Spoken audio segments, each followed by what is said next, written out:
बंधु, हम सब भाग्यशाली हैं। हमारे देश के प्रखर नेता कि मुख्य अतिथि का स्वागत करने का कष्ट करें। स्वागत के पश्चात आप सब जानते हैं हम सब सौभाग्यशाली हैं। हमारे देश भारत के रक्षा मंत्री मनोहर सिंह जी आप स्थित हैं। सकता है कि नहीं कहा जा सकता। ऐसे आदरणीय जनार्दन मिश्रा जी जमीन से जुड़े हुए जुझारू नेता, विधानसभा के पूर्व अध्यक्ष और इस क्षेत्र के लोकप्रिय विधायक जो इस बार बहुत भारी मत से चुनाव जीते हैं। टीचर जी सर बाइट मिलेगी क्या? सर बाइट करनी है प्लीज सर बाइट करनी है। शायद इस स्थान पर किसी सार्वजनिक सभा को संबोधित करने के लिए पहली बार मैं आया हूं। रीवा की कई सार्वजनिक सभाओं को संबोधित कर चुका हूं, लेकिन शायद इस स्थान पर पहली बार मेरा आना हुआ है। और बहनों भाइयों, आप लोगों ने भारतीय जनता पार्टी की झोली भर दी विधानसभा के चुनाव में। मुझे याद है 2003 के पहले, क्योंकि 2003 के पहले उत्तर प्रदेश का मुख्यमंत्री मैं भी था। उस समय भी मैं मध्य प्रदेश आया था। लोग कहते थे मध्य प्रदेश ये बीमारू राज्य है, लेकिन देश के आर्थिक स्थिति के जो समीक्षक हैं वह कहते हैं कि अब 2003 के पहले का यह मध्य प्रदेश नहीं रह गया है, बल्कि जो देश का विकास का चक्का मोदी जी के नेतृत्व में तेजी से घूम रहा है, उसमें ग्रोथ इंजन की भूमिका यदि कोई निभा रहा है तो यह मध्य प्रदेश निभा रहा है। किसान परिवार का ही हूं, कोई मैं बहुत बड़ा बाबू नहीं हूं, कोई मैं राजा महाराजा बड़ा नहीं हूं, मैं सामान्य किसान हूं। किसानों के लिए एक बात जो मुझे अपील करती है, जो यह सरकार करने जा रही है, 1.25 लाख करोड़ खर्च करके लगभग 700 से अधिक ऐसे भंडार बनाने जा रही है, गोडाउन जिसे कहते हैं, गोडाउन बनाने जा रही है। वो इसलिए बनाने जा रही है क्योंकि जो ही फसल पैदा होती है, आनन फानन कीमत पर किसान उठाकर उसे बेच देता है, क्योंकि उसकी घर की आवश्यकताओं को भी पूरा करना होता है। तो हमारी सरकार ने अब तय किया है कि किसान के सामने यह नौबत न आने पाए।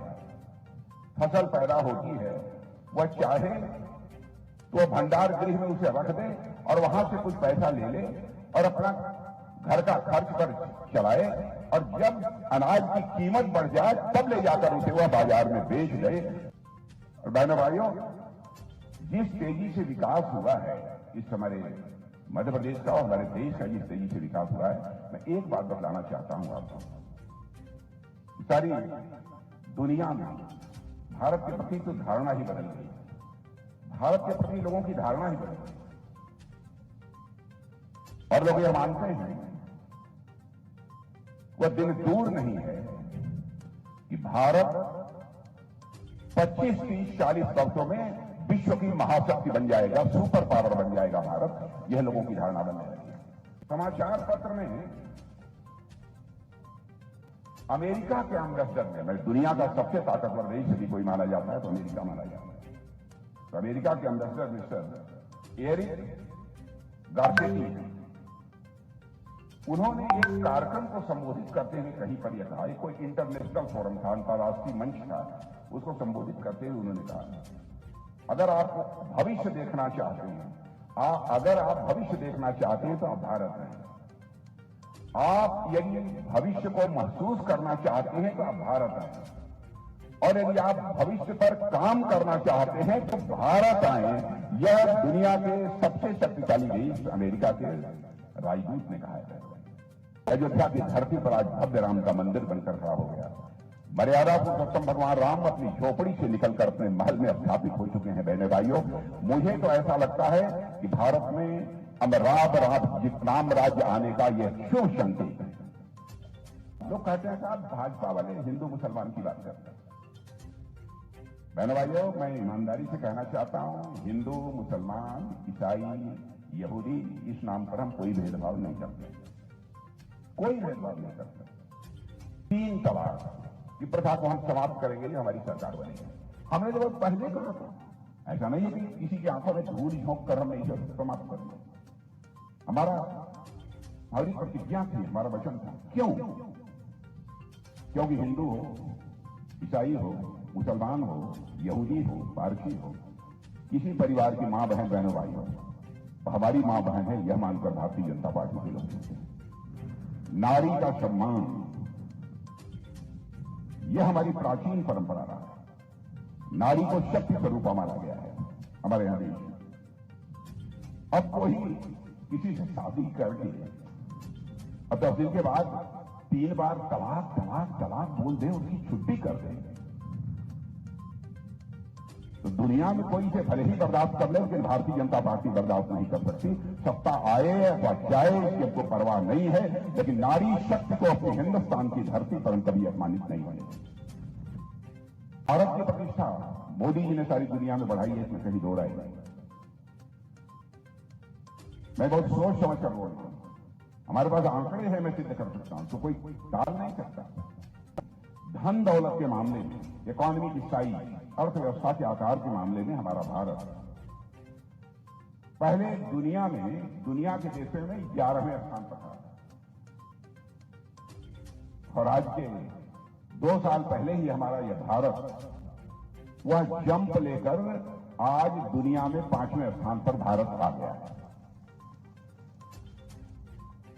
2026 समाप्त होते होते ही हमारा भारत दुनिया की टॉप 3 कंट्रीज में आकर खड़ा हो जाएगा। 2047 में भारत विकसित भारत बन जाएगा, जो हमारे प्रधानमंत्री जी का सपना है।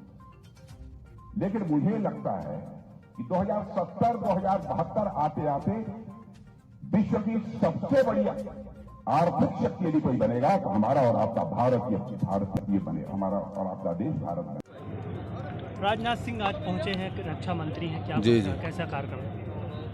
कार्यक्रम तो आप लोगों ने देखा ही कितना अच्छा था और सफल कार्यक्रम रहा, और उन्होंने देश की परिस्थिति का जिस ढंग से वर्णन किया है और मोदी जी की सरकार की उपलब्धियां और विदेशों में जिस तरह की ख्याति भारत की बढ़ी है, गौरव बढ़ा है, 3 धारा 370 से लेकर के राम मंदिर, 3 तलाक तक की चर्चा उन्होंने की, और किस तरह से नारी के सम्मान का मामला, धार्मिक निष्ठा और प्रतिबद्धता का मामला और देश की एकता और अखंडता के मामले को उन्होंने रेखांकित किया है।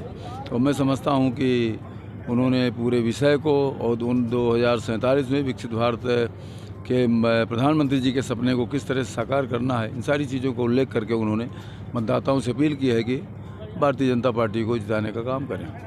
कांग्रेस इस बार पूरी दमखम के साथ रीवा को टारगेट बनाकर के चुनाव लड़ रही है। भारतीय जनता पार्टी इस और क्या विशेष तैयारी की है? कांग्रेस चुनाव नहीं लड़ रही है, शराब के अवैध पैकारी वाले चुनाव लड़ रहे हैं और चुनाव लड़ा रहे हैं। कांग्रेस का तो जो अच्छा सात्विक तबका था वो सब भाजपा की ओर आ गया हो, कांग्रेस छोड़ चुके हैं वो लोग और भारतीय जनता पार्टी का समर्थन कर रहे हैं। सर ये सिमरिया